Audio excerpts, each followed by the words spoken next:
against the new Afrikaners, who will become increasingly marginalized over time. And once that happens, the lobby will be unable to provide cover for Israel's racist policies towards the Palestinians the way it has in the past.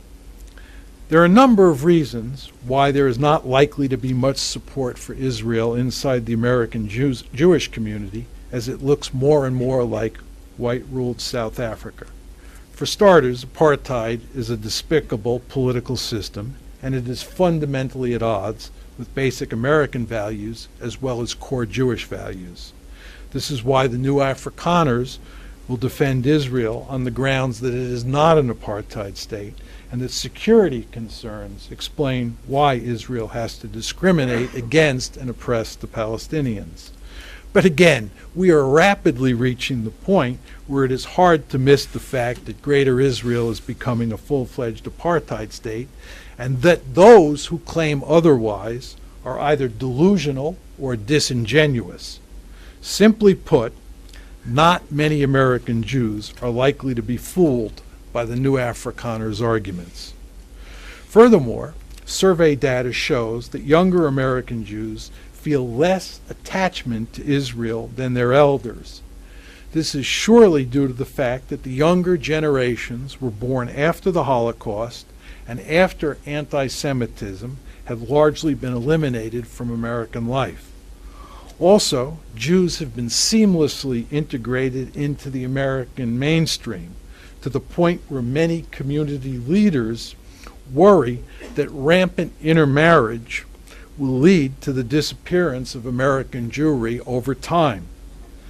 Not surprisingly, younger Jews are less disposed to see Israel as a safe haven should the Goyim go on another anti-Semitic rampage, because they recognize that this is simply not going to happen here in the United States. That perspective makes them less inclined than their elders to defend Israel no matter what. There's another reason why American Jews are likely to feel less connected to Israel in the years ahead. Important changes are taking place in the demographic makeup of Israel that will make it more difficult for them to identify closely with the Jewish state. When Israel was created in 1948, few ultra-Orthodox Jews lived there. In fact, ultra-Orthodox Jews were deeply hostile to Zionism, which they viewed as an affront to Judaism. Secular Jews dominated Israeli life at its founding, and they still do. But their influence has been waning and is likely to decline much more in the decades ahead. The main reason is that the ultra-Orthodox are a rapidly growing percentage of the population because of their stunningly high birth rates. It is estimated that the average ultra-Orthodox woman has 7.8 babies. As many of you know, the Jewish areas of Jerusalem are increasingly dominated by the ultra-Orthodox. In fact, in the 2008 mayoral election in Jerusalem, an ultra-Orthodox candidate boasted, "In another 15 years, there will not be a secular mayor in any city in Israel." Of course, he was exaggerating, but his boast is indicative of the growing power of the ultra-Orthodox in Israel. One final piece of data. About 1/2 of Israeli school children in first grade this year are either Palestinian or ultra-Orthodox. Given the high birth rates of the ultra-Orthodox and the Palestinians, their percentage of the first graders, and ultimately the population at large, will grow steadily with time.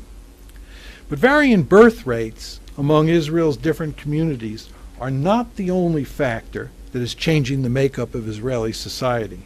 There is another dynamic at play. Large numbers of Israelis have left the country to live abroad, and most of them are not expected to return home.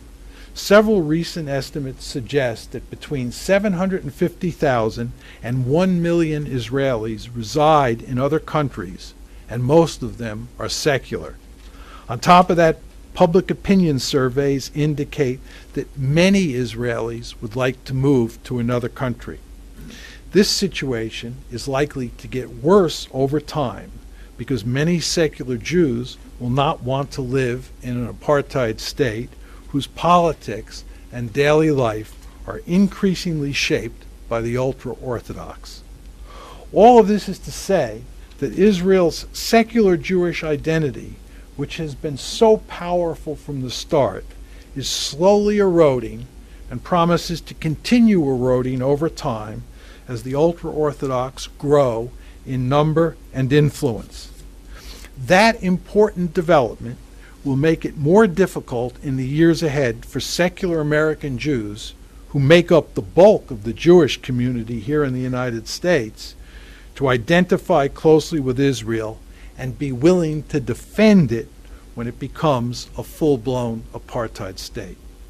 Of course, that reluctance to back Israel will be further strengthened by the fact that American Jews are among the staunchest defenders of traditional liberal values. The bottom line is that Israel will not be able to maintain itself as an apartheid state over the long term, because it will not be able to depend on the American Jewish community to defend its loathsome policies towards the Palestinians. And without that protection, Israel is doomed, because public opinion in the West will turn decisively against Israel as it turns itself into a full-fledged apartheid state.